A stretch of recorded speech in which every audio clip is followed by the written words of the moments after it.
Wel, trowch gyda fi, os oes Beibl gyda chi, i lyfr Jona. I ni yn y gyfres yn Jona. A i ni wedi cyrraedd pennod 2 adnod 10. Bydd ar y sgrin, neu mae Beibl yn y cefn os ych chi'n dymuno.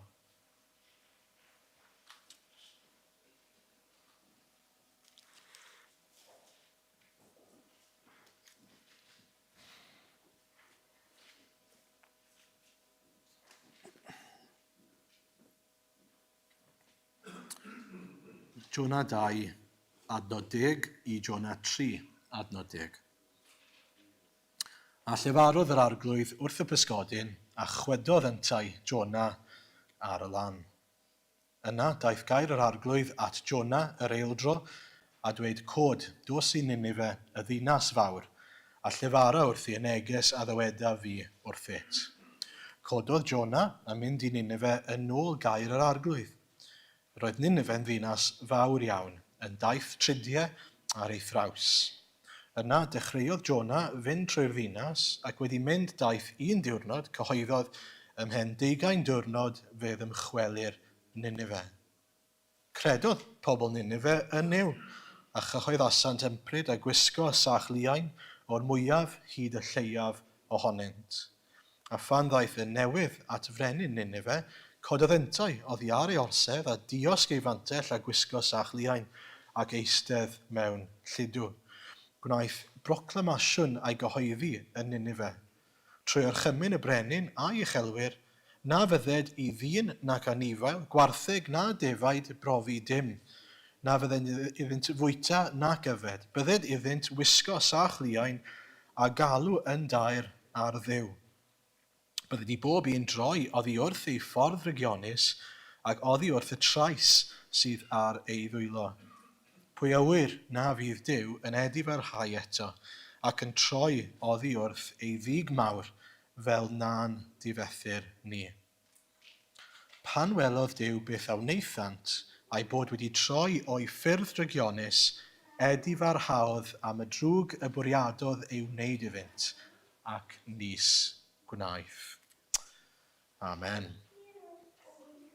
Iawn, wel, dyn ni, jyst i'n atgoffa ni o lle dyn ni wedi cyrraedd te. Dyn ni wedi cyrraedd diwedd pennod 2, ac wythnos diwetha, nathon ni edrych ar sofraniaeth Duw, a sut mae sofraniaeth Duw wedi cael ei amlygu i ddangos y mywyd Jona i Jona. So, oedd yn edrych yn ôl, os chi'n cofio, ac o'n i'n edrych ar ddarnau fel adnod 3 o bennod 2, teflaist fi i'r dyfnder.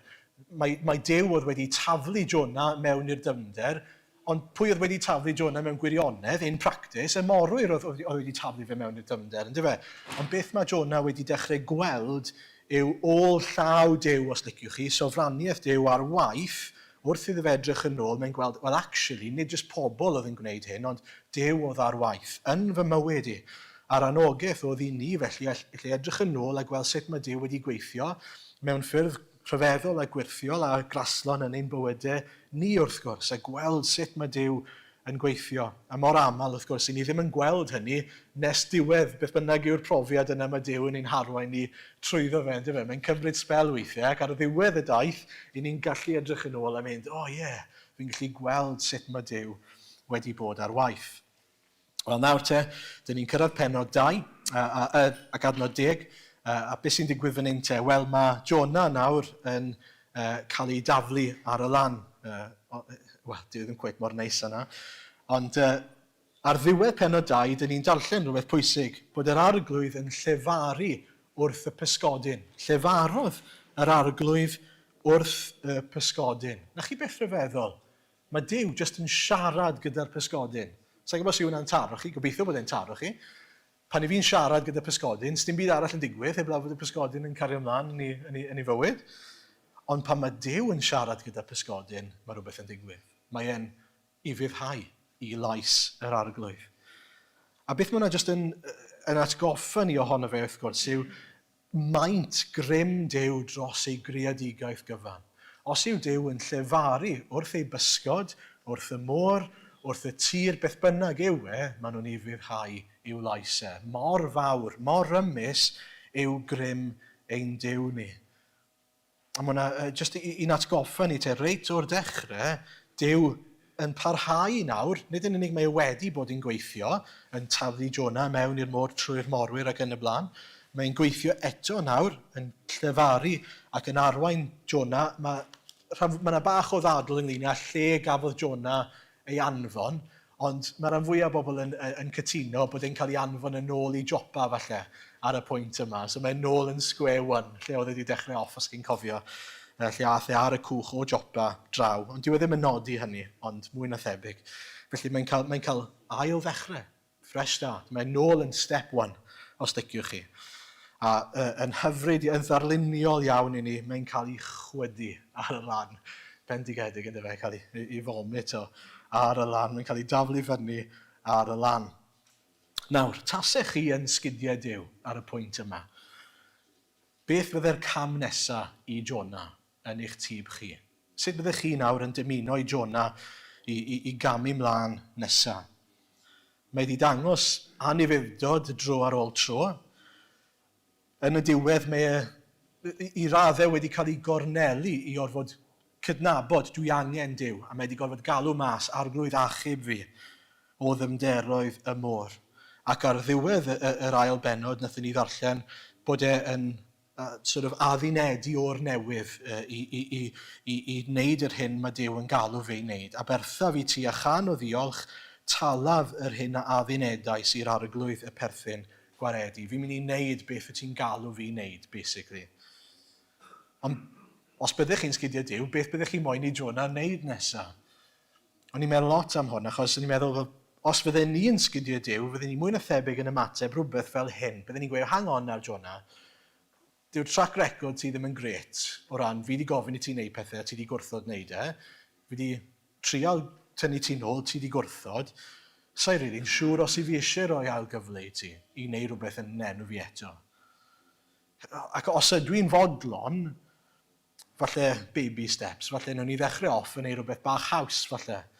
Bach llai o gyfrifoldeb na mynd i genedl fel Ninive i gyhoeddi y gair yma. Neu falle probationary period, gan i weld sut ti'n ymddwyn am tym bach. A wedyn, falle, os y ti'n dangos rhyw arwyddion i fi, yna gyd i fod yn broffwyd i fi eto. Ydy yn cael probationary period? Ydy yn cael demotion fan hyn? Wel na. A dyma'r pwynt cyntaf, mae Dyw yn adfer yn llwyr. Mae Dyw yn adfer Jona yn llwyr. A mae'n reit anhygoel. Yn ein byd ni, mewn cancel culture, lle mae pobl, unwaith chi wedi gwneud unrhyw beth o'i le, that's it, chi mas o'r cwestiwn am byth. Does dim lot o gyfle unrhyw un i dderbyn unrhyw fath o adferiad, restoration. Ac os yw rhywun yn cael ei adfer, dyw e ddim yn aml iawn yn llwyr, yn adferiad llwyr. Ac wrth gwrs, yn ein byd ni ac ar adegau, mae'n resymau dros hynny.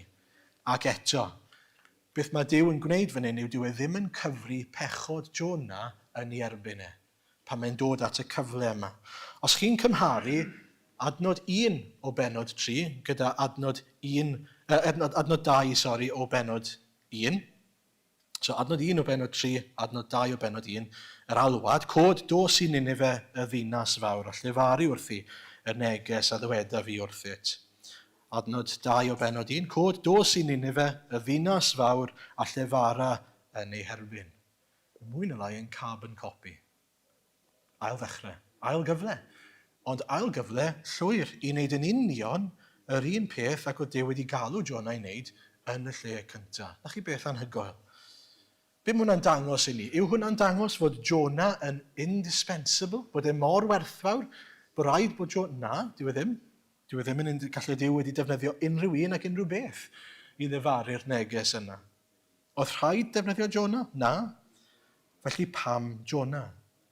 Oedd Dyw wedi dewis Jona. Dyna pam, yn syml iawn, pwrpasau Dyw.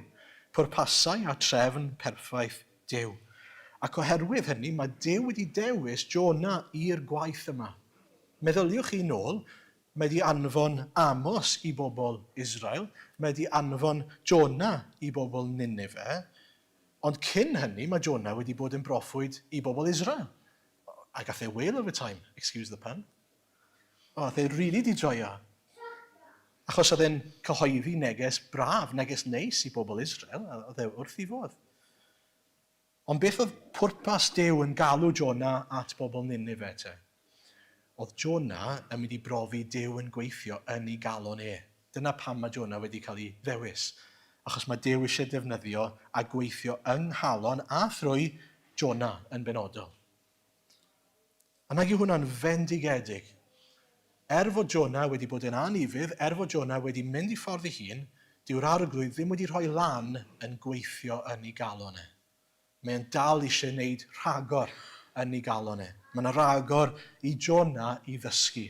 Mae yna fwy sydd angen i Jona i blygu iddo fe ac i ddeall am rym yr arglwydd a gras yr arglwydd a ffyrdd yr arglwydd.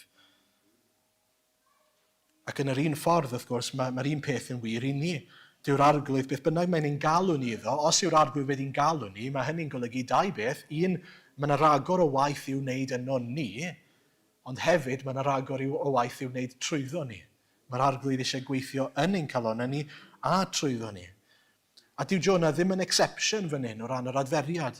Os meddyliwch chi nôl i Moses, llofruddiwr, Dafydd, y god i Nebwr, adulterer a llofruddiwr, pobl fel Samson gafodd ei fenni gan ferch golygus, Abram a Jacob, y twyllwyr. Mae digon o esiample, a mae yna esiample fel Pedr, y boi oedd yn hyderus yn gweud, na i byth dy wadu di. Pobl sydd wedi bod yn anifydd, wedi syrthio'n fyr, wedi cael adferiad llwyr. Pam? Oherwydd mae'r arglwydd yn rasol ac yn adfer mwyn cyflawni ei bwrpasau fe. Nid yn unig trwyddyn nhw, ond ynddyn nhw. Ynddyn nhw.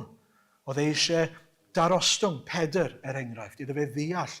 Dyw cariad Pedr tuag at yr arglwydd yn ddim byd fel cariad yr arglwydd tuag at Pedr.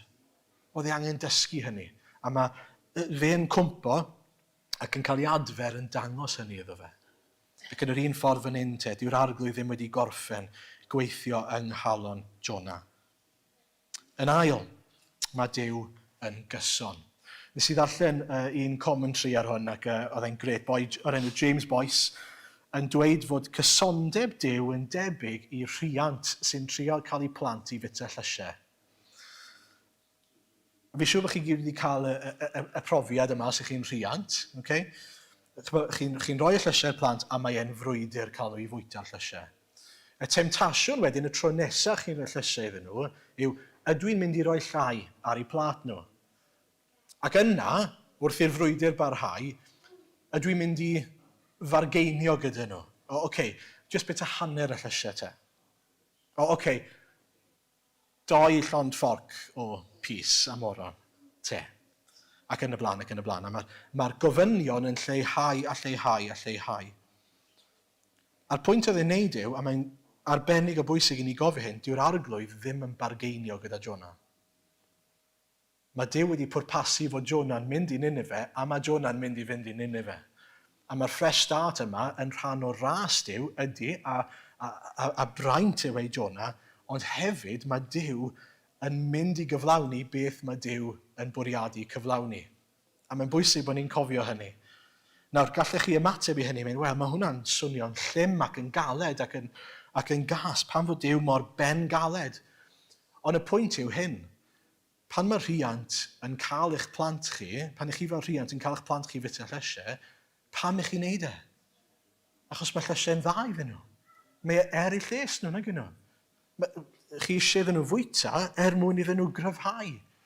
Yn yr un ffordd, pan fod Duw yn bwriadu y pethau yma ar gyfer Jona a pobl Ninive, eraill lles nhw. Achos mae'n dda ar eu cyfer nhw. Mae'n dda fod Jona yn mynd trwy y profiad yma. Mae'n dda fod Jona yn mynd i Ninive. Mor anodd mae hwnna'n mynd i fod, mor galed mae'n mynd i fod iddo fe fynd at bobl pechadurus, mae e'n meddwl sydd ddim yn heiddi gras Duw, mae Duw yn mynd i weithio trwy hynny. Mae Duw yn mynd i weithio yng nghalon Jona trwy hynny, ond hefyd yng nghalonau Ninive. Petai Duw wedi just dweud, ti'n bod be, Jona, ti wedi bod trwy dipyn o'r deal erbyn hyn, ynddo fe? Ti wedi cael dy chwydu mas gan bysgodyn, ti wedi bod yn y storm drian a ti wedi really bod trwyddi. Beth bydde ti'n hoffi wneud? Lle yw ti moyn mynd? Beth bydde ti? A rhoi rhyw gynnig i Jona, ti eisiau mynd ar holiday, ti eisiau mynd nôl i Israel, gwna di beth i ti moyn, a goswng y bar. Os bydde Duw wedi gwneud hynny, bydde hynny ddim lles Jona. Bydde hynny i'r detriment o Jona. Achos bydde Jona ddim wedi arwain at fod e'n dod i weld mor abl yw Duw i achub, mor drigarog yw Duw tuag at y bobl mae e'n dewis trigarhau iddyn nhw.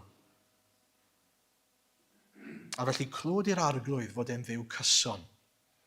I ni nag yn un, gobeithio fel rhieni, yn trial bod yn gyson gyda'n plant ni. Mwyn bod nhw'n gwybod bod ni'n ddibynnol ac yn bobl sydd â'u lles nhw mewn golwg. Wel, gymaint mwy yw ein tad nefol ni. Beth bynnag mae'n galw ni iddo, mae e oherwydd fod ei fwriadau fe'n berffaith ac yn ddionis. Cofiwch hynny. Mor anodd yw mae e'n ddionis.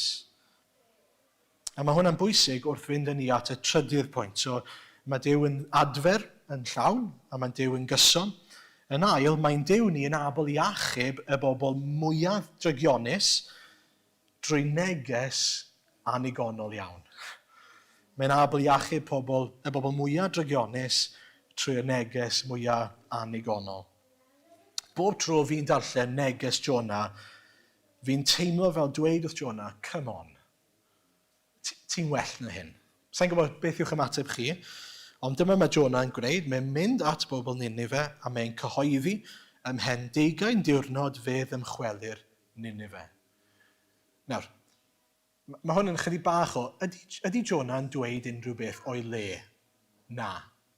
Garantid, dyma thrust y neges mae Jona wedi cael gan Dduw. Ond beth sy'n amlwg fan hyn, dyw e ddim yn mynd mas o'i ffordd i ddweud unrhyw beth dyw e ddim yn gorfod dweud. Dyw e ddim yn dweud unrhyw beth sydd yn cynnig gobaith, unrhyw beth sydd yn cynnig cysur, unrhyw beth sydd yn awgrymu fod e'n dymuno fod pobl Ninive yn troi at Dduw.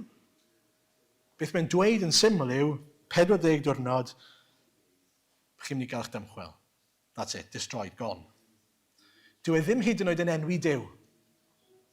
Nawr, i ni ddim yn gwybod, mae'n bwysig dweud hyn, dyn ni ddim yn gwybod a dyma yn unig ddwedodd Jona a wedodd e bethau eraill, i ni ddim yn siŵr, ond mae un peth yn fy nharo fi, mae e'n dweud mwy wrth y morwyr na mae e'n dweud wrth bobl Ninive, ynglyn â'i ddew ac ynglyn â pwy mae e'n ofni, pwy mae'n credu.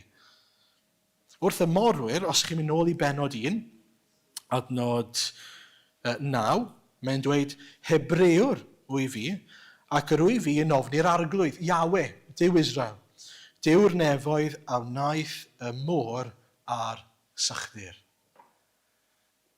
Hyd yn oed pan oedd e'n anifydd, mae'n dweud hynny, ac oedd e'n eitha hypocritical yn dweud bod e'n ofni Duw fyna i wedi gwir, achos oedd e'n dianc oddi wrth y Duw yna, oedd e'n so-called ofni.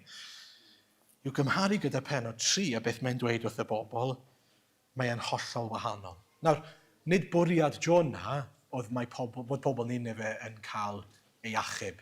Oedd e ddim yn bwriadu bod nhw'n cael ei achub o gwbl. Bwriad Jona oedd bod yn ifydd i'r arglwydd yn y neges oedd Duw wedi rhoi iddo fe. Bydden ni'n tybio fod Jona, achos fydden gwybod y math o bobl oedd pobl Ninive, ddim eisiau bod nhw'n cael ei achub. Bod e'n gobeithio y bydde Duw ar ôl 40 diwrnod yn ei dinistrio nhw. A falle bod chi'n mynd, hwnna'n ddweud mawr. Ond mae eisiau ni ddeall pa fath o bobl oedd pobl Ninive. Oedd Ninive, fel wedys i spel yn ôl erbyn hyn, yn brif ddinas Assyria. Oedd ar bwys fyna y superpower ar y pryd yn y byd. Oedden nhw yn cysau pobl Israel. Bydden nhw'n rhyfela ni erbyn nhw, yn gas yn ei herbyn nhw, yn ei lladd nhw, yn ei carcharu nhw, yn ei dienyddio nhw, pob math o bethau ofnadw. Oedd e'n le llawn trais, llawn gwaed. Jyst rhoi rhai esiamplau i chi, mae yna sôn yn llyfr Nahum am bobl Ninive. Nawr, mae llyfr Nahum rhyw 100 mlynedd, 110 o flynyddoedd ar ôl hanes Jona, ond mae diwynwyr yn cytuno fod yr hyn sy'n digwydd y cyfnod yna yn debyg iawn i'r hyn oedd yn digwydd yn y cyfnod adeg Jona te, a bod nhw jyst i mynd nôl i'w hen ffyrdd. Ond dyma, mae Duw yn dweud trwy y proffwyd Nahum, wrth bobl Ninive. Na i jyst rhoi snippet i chi. Nahwm 1, adnod 11 i 12 i ddechrau. Ohono ti Ninive y daeth allan un yn cynllwynio drygioni yn erbyn yr arglwydd. Cynghorwr dieflig. Fel hyn dywed yr arglwydd, ei bod yn gyflawn a niferus eto fe'i torri'r i lawr a darfyddant. I mi dyflino ni flinaf di mwyach. Ac yna adnod 15 o benod 1, wele ar y mynyddoedd draed yn negesydd yn cyhoeddi heddwch. Dathla dy wyliau o Juda, pobl Israel nawr, tal dy addunedau oherwydd ni ddaw'r dieflig i thoresgyn byth eto. Fe'i torwyd ymaith yn llwyr. Sôn am bobl dieflig oedd yn gweithio yn erbyn Juda o Ninive te. Yna Nahwm penod 3 adnod 1, i orffen fyna, gwair ddinas weidlyd sy'n dwyll i gyd, yn llawn anrhaeth a heb derfyn ar ysbail. Just disaster zone llwyr. Satan ar waith, lle dieflig, lle oedd nid yn unig yn ddrwg, ond yn erbyn yr arglwydd. Yn elynion i'r arglwydd. Actively yn dod yn erbyn yr arglwydd a pobl yr arglwydd. Teyrnas Dduw. Llawn casineb, llawn trais, peteindra, pob math o bechod.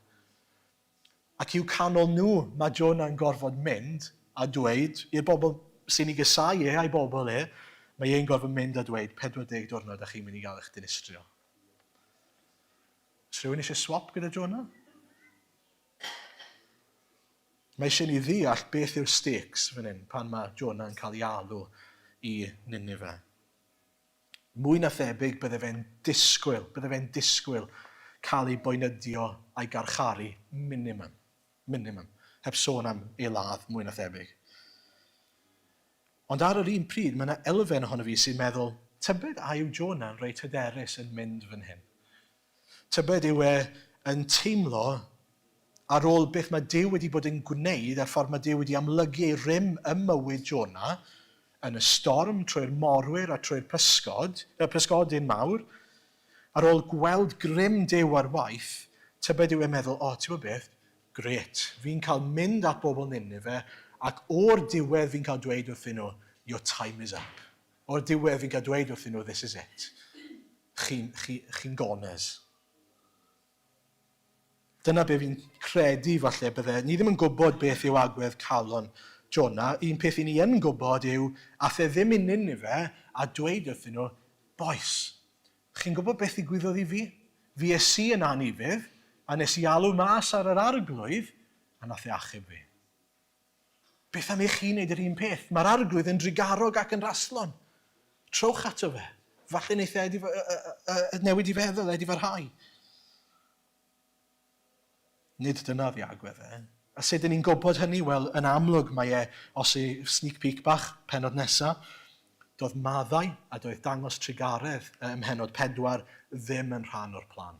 Ddim yn rhan o gynllun Jona ar gyfer y bobl. O gwbl. Chi wedi bod mewn sefyllfa lle mae rhieni yn gorfod cyrryddu plentyn, a mae un rhiant falle yn gwneud penderfyniad, a chi wedi cael sgwrs o flaen llaw, ni'n mynd i wneud hyn. Dyma, ni'n mynd i fod yn llym tro yma, ni'n mynd i fod yn strict. Ond mae un ohonyn nhw'n byclo yn y diwedd, a maen nhw'n bod yn llac. Chi wedi cael y profiad yna, a chi'n gweld y rhiant arall wedyn yn grac. Achos maen nhw'n edrych, a maen nhw'n gweud, o'n i'n meddwl bod ni'n mynd i fod yn strict tro yma. Fi'n gweld bod hwn yn digwydd yn aml wrth edrych ar wynebu rhai bobl. O'n i'n meddwl bod ni wedi cytuno tro yma, bod ni'n mynd i sefyll ein tir. A ti wedi gadael i fynd to. Fel arfer y tad yw'r un sy'n cael bai am fod yn rhy llac falle. Ond dyna, mewn un ystyr yw agwedd Jona fan hyn. Mae yn meddwl bod fel rhiant, yn co-parent gyda'r arglwydd.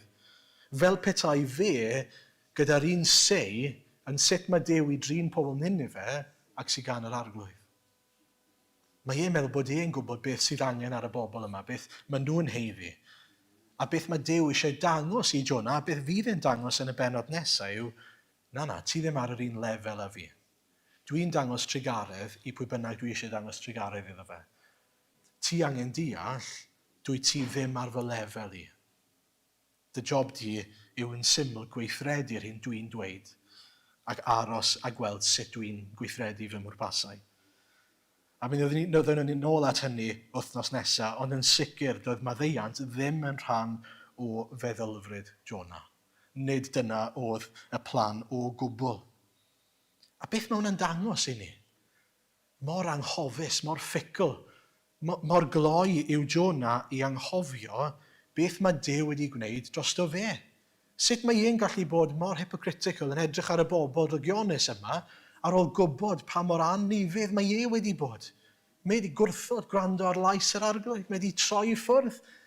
Mae'r arglwydd wedi gorfod taflu fe i ddyfnderoedd y môr mwyn iddo fe di farhau. Mae wedi bod mor bengaled a mae wedi derbyn gras ar ôl galw mas ar yr arglwydd. Y fath ras. A nawr mae'n derbyn ail gyfle i fynd. Ond does dal ddim gyda fe'r un cariad tuag at bobl ddew a yr un trigaredd tuag at bobl sydd yn greadigaeth yr arglwydd ac sydd gan ddew. A mae'r un peth yn gallu bod yn wir i ni. I ni'n rhwydd yn gallu edrych ar bobl sydd wedi'n brifo ni mewn ffyrdd ofnadw falle hyd yn oed. Mae'r bobl yma wedi brifo'r arglwydd, pobl Ninive. Maen nhw'n bobl ddieflig, pobl sydd wedi ymosod ar yr arglwydd. Mae Satan yn arglwyddiaeth arnyn nhw. Ac eto mae'r arglwydd yn dweud, dwi'n mynd i drigarhau. Dwi'n mynd i eu hachub nhw. Na chi rhyfeddol yw ein Duw ni. Ond mor aml i ni'n gallu edrych ar bobl sydd wedi gwneud pethau ofnadw falle, ac i ni'n meddwl bod ni'n gallu gwneud y penderfyniad, dyw nhw ddim yn heiddi maddeuant. Dyn ni'n gobeithio bod nhw ddim yn dod at yr arglwydd. Mae hwnna'n wrong. Mae eisiau ni newid ein calonau ni. Mae eisiau ni ofyn i'r arglwydd trwy waith yr ysbryd i feddalu ein calonau ni. A gofyn arglwydd rhoi fi yr un galon a sydd gan yr arglwydd. Lle dwi'n dymuno fod pob un, sy'n mat faint maen nhw wedi'n brifo ni, yn dod i brofi gras yr arglwydd, os yw'r arglwydd yn ewyll ysio, achos mae'r arglwydd yn gwybod yn well na fi. Nawr i orffen, beth sydd yn dod â y bobl yma, pobl Ninive, i newid ei ffordd, i gael eu calon wedi newid. Os edrychwch chi ar adnod 5 ymlaen, mae'n dweud bod nhw wedi credodd pobl Ninive yn niw. A mae hwnna'n ddiddorol nag yw e. Dyw ddim yn dweud credodd pobl Ninive yn neges Jona, ond credodd pobl Ninive yn niw. Hynny yw, mae Duw yn defnyddio neges Jona, ond dyn nhw ddim, nid troi eu pwys nhw ar beth mae Jona wedi dweud, ond maen nhw'n troi at Dduw, sy'n ddiddorol, achos dyn nhw ddim yn enwi Duw, o gwbl. Dyn nhw ddim yn sôn am Dduw, ac eto maen nhw'n troi ac yn credu yn Dduw.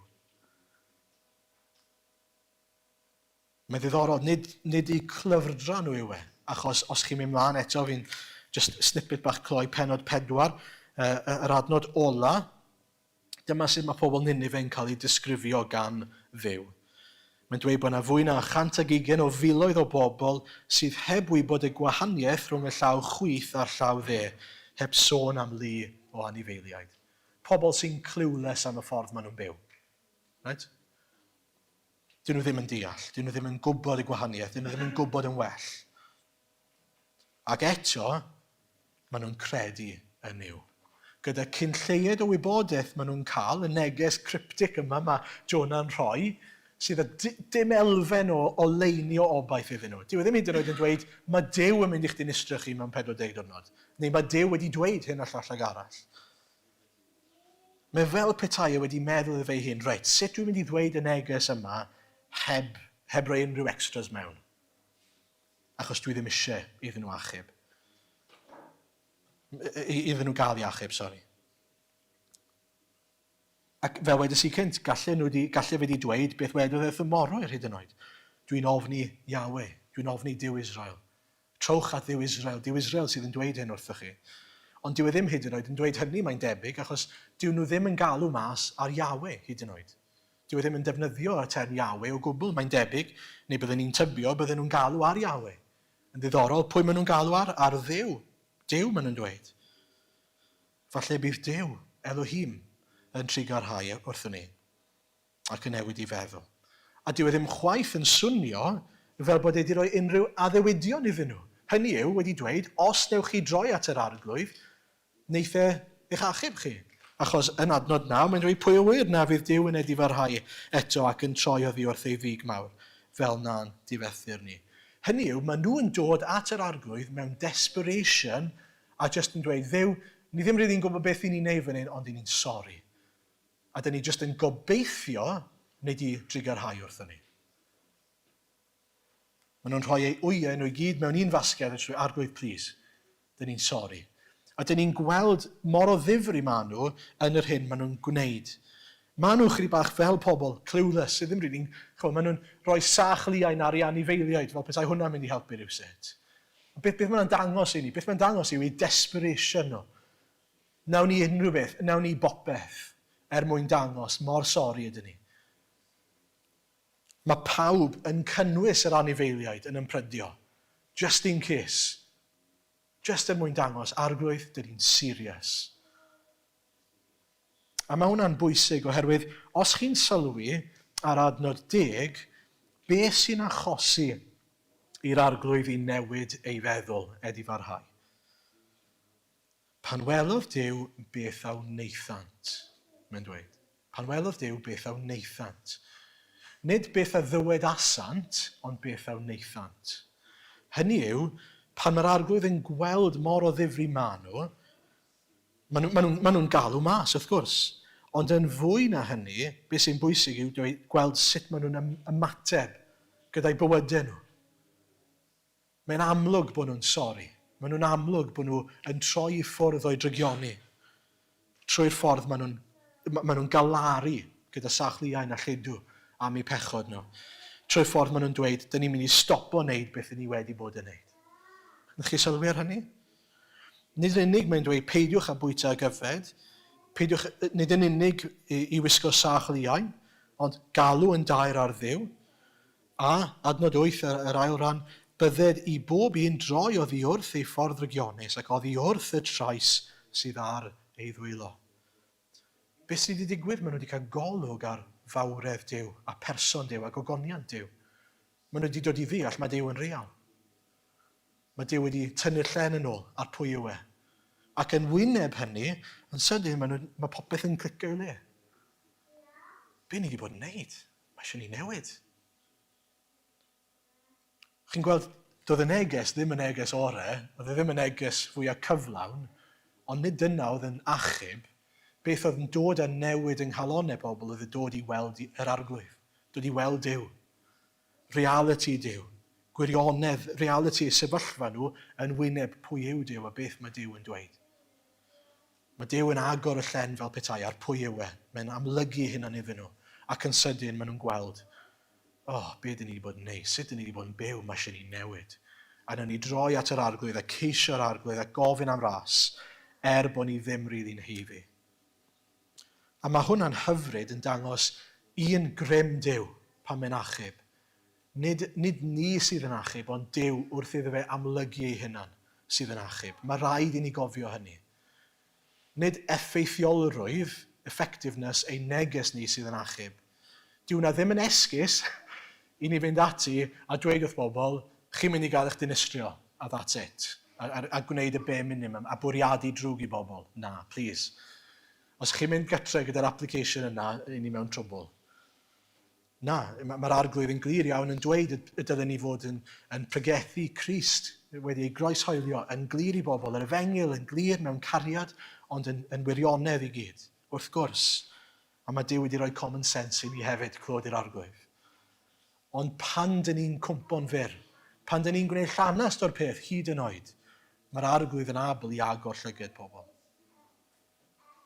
Mae'r arglwydd fan hyn yn agor llyged rhyw 120 o filoedd o bobl. Nid achos o Jona, ond achos o Duw. Ie, trwy neges Jona, mae hwnna'n rhan ohono fe, ond nid oherwydd Jona. Yn yr un ffordd, pan mae Duw yn achub hefyd, di ddim yn achub oherwydd chi. Mae'n achub trwyddo chi, ond mae hyd yn oed yn abl i achub gweithio'r ffaith bod e'n dewis eich defnyddio chi. Clod i'r arglwydd am hynny. Eto, Duw ddim yn esgus neu'n reswm i ni i esgeiluso ei neges ni. Ddim o gwbl. Byddwch yn gydwybodol, gofynnwch i'r arglwydd am arweiniad, mae gyda ni'r ysbryd glân i'n helpu ni. Meddyliwch cyn bod chi'n siarad sut allwch chi gyflwyno neges yr efengyl yn glir. Ond cofiwch, beth sy'n angen yw bod yr arglwydd yn agor i llygad nhw, i reality ei berson a'i waith e. Felly, diolch i'r arglwydd, clod i'r arglwydd fod e'n adfer yn llwyr. Clod i'r arglwydd fod e'n dduw cyson sydd yn dal i weithio yno ni, ddim yn rhoi lan ar ei bwrpasau, dionus ar ein cyfer ni. A clod i'r arglwydd fod e'n abl i achub y troseddwyr mwyaf ofnadw, mwyaf ffagon, hyd yn oed pobl Ninive. Gweddiwch dros y bobl yna heddi. Mae yna bobl yn ein byd ni, yn ein cymdeithas ni, lle dyn ni'n meddwl sdim chans bod nhw. Beth oedd e'n digwydd os bydd y diwygiad yn dod i Rwsia, neu China, neu i America heddi? Bydde fe'n newid popeth yn bydde fe. Mae Duw yn abl, os yw e'n newid llysio. Mae eisiau ni ymddiried yn ffyrdd yr arglwydd, gallu'r arglwydd. Ac un peth oedd wedi taro fi, mae Duw yn edifarhau. Jyst eisiau neud nodyn bach o hyn.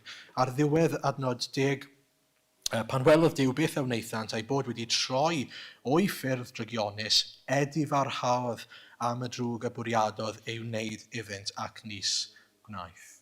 Beth ni'n clywed fan hyn yw fod Duw yn lle fod yn mynd i ddinistrio nhw ar ôl 40 diwrnod, mae e'n gwneud beth yw edifarhau U-turn, newid cyfeiriad. Yn lle bod e'n mynd un ffordd, mae'n mynd ffordd arall. A mae'n bwysig bod ni ddim yn deall hwnna fel petai Duw rhywsut mewn ffordd annisgwyl. Yn mynd, maen nhw wedi newid i meddwl, felly fi newid fy meddwl. Na, beth mae'n dangos i ni yw sut mae Duw yn gweithio o fewn amser yn ein byd ni. Mae Duw i ni hefyd, i ni'n cael clywed yr efengyl pan dyn ni ddim yn Gristnogion, i chi'n wynebu barn Duw, i chi'n wynebu distryw, achos chi ddim yn eiddo i'r arglwydd. Ac ar yr un pryd o perspektif Duw, o safbwynt Duw, i chi wedi eich achub yn barod mewn un ystyr, os i chi wedi'ch dewis gan Dduw ers y dechrau. Chi'n gweld y pwynt? Ond beth sydd yn wir yw, yn lle bod ni yn wynebu barn Duw, pan dyn ni'n dod i brofi'r arglwydd yn ein hachub ni, i ni nawr wedi profi wyneb Duw yn disgleirio arno ni. Mae'n bwysig bod ni jyst ddim yn cymysgu hwnna fel petai Duw yn dduw sydd yn newid i feddwl. Na beth o'n i rili moyn eisiau cael drosto. Duw ddim yn just newid i feddwl fel petai gair Duw ddim yn sefyll. Beth mae'n golygu yw yn ôl bwriadau Duw, fod un peth oedd yn wir amdanyn nhw wedi gallu cael ei dynnu yn ôl ei fwriadau fel bod nhw nawr yn profi gras Duw a wyneb Duw yn disgleirio arnyn nhw. A mae yna ddau fath o edifeirwch fan does e. Edifeirwch pobl Ninive, maen nhw'n troi o'i ffyrdd drygionus at yr arglwydd, a edifeirwch Duw, mae e'n troi o fod yn mynd i dywallt ei farn arnyn nhw i nawr i dywallt ei ffafr a'i ras a'i gariad tuag atyn nhw. A clod i'r arglwydd fod ei dal i wneud hynny heddi, fod e'n un sydd yn tynnu nôl ei farn mwyn gallu dangos ffafr trwy Iesu Grist wrth gwrs, oherwydd fod Iesu wedi bodloni clyd y tad yn ein lle ni, a byddwn ni'n edrych ar hynny heno. Clod i'r arglwydd. Amen.